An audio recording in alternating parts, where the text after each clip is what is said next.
ሰላም ነው አባ። ሰላም ስራ ለመቀጠር ነው የወጣው። ማነው ስም? ቦጋለ ቦጋለ። እሺ ነገ መጀመር ይችላል። እንዴ ነገማ አባናቸው ስራ ሰራ።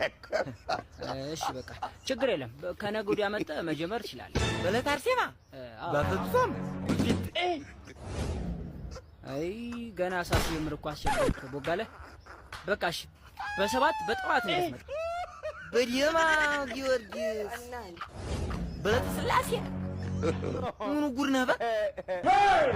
አይ አስቸገርክ ቦጋለ። እና ምን ይሻላል? በስምንት አባ ኪሮስ፣ በዘጠኝ እስትንፋሰ ክርስቶስ፣ በ10 ሉቃስ፣ በ11 ቅዱስ ያሬድ፣ በ12 ሚካኤል፣ 25 ማይደን ለምን በአራት አልገባም? ይሻላል ብለን